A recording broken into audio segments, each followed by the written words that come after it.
Hi everyone, welcome to Anita Annapurna kitchen. आज આપણે બનાવીશું સોયા ચંક્સ ફ્રાઈડ રાઈસ। જો તમે મારી ચેનલ પર નવા હોય તો મારી ચેનલને સબસ્ક્રાઇબ કરો, બાજુમાં આપેલા બેલ આઇકનને પ્રેસ કરો। તો સૌથી પહેલા આપણે સોયા ચંક્સને બોઇલ કરીશું। તો એના માટે મેં પાણી ગરમ કરવા મૂકી દીધું છે।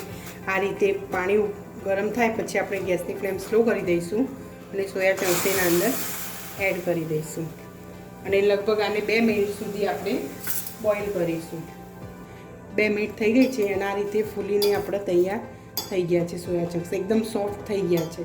હવે એને આપણે આ રીતે એક સ્ટ્રેનર લઈશું, ગેસની ફ્લેમ બંધ કરી દઈશું અને બધા આપણે આના અંદર નીકાળી દઈશું અને આ રીતે આપણે એને પ્રેસ કરીને એના અંદરથી બધું જ પાણી નીકાળી દઈશું।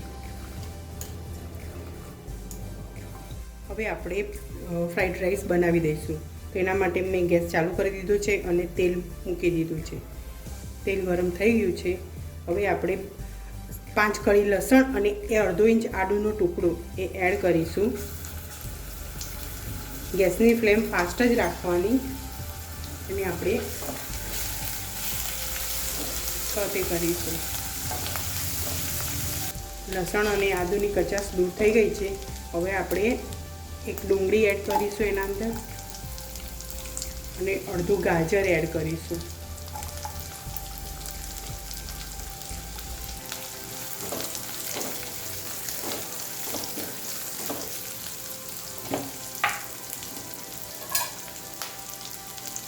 એના અંદર થોડુંક મીઠું એડ કરીશું અને આપણે આને હાફ કૂક કરીશું। પણ ગાજર અને ડુંગળી હાફ કૂક થઈ ગયા છે। હવે એના અંદર કોબીજ એડ કરીશું અને કેપ્સિકમ એડ કરીશું।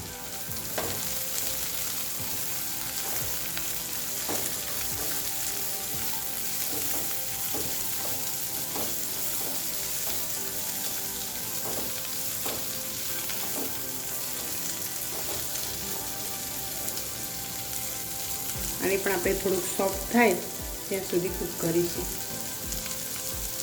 વેજીટેબલ આપણા કૂક થઈ ગયા છે તો એના અંદર આપણે 1 tablespoon red chilli sauce add કરીશું,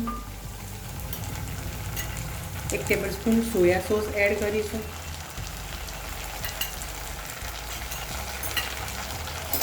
અને આપણે આ રીતે ચિંગ્સનો શેઝવાન ફ્રાઈડ રાઈસ મસાલો એડ કરીશું।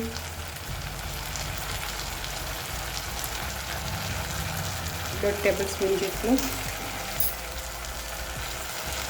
આપણે એને મિક્સ કરી દઈશું।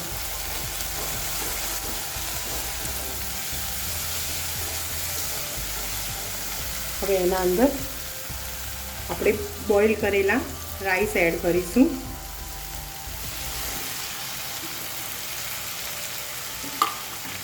અને આપણે જે સોયા ચંક્સ બનાવીને રાખ્યા હતા એ એડ કરીશું।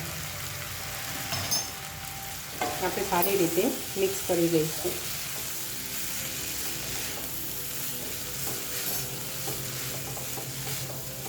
આના અંદર આપણે બીજા કોઈ જ મસાલા એડ કરવાના નથી। હવે આપણે એના અંદર ઝીણી સમારી કોથમીર એડ કરીશું અને આપણે મિક્સ કરી લઈશું।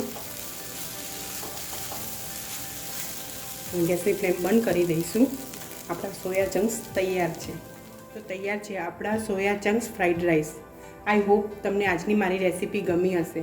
જો મારી રેસીપી ગમી હોય તો મારી રેસીપીને લાઇક કરજો, શેર કરજો અને મારી ચેનલને સબસ્ક્રાઈબ કરજો। બાજુમાં આપેલા બેલ આઇકનને પ્રેસ કરજો જેથી તમને મારા નવા વિડીયોની નોટિફિકેશન મળતી રહે। Thank you.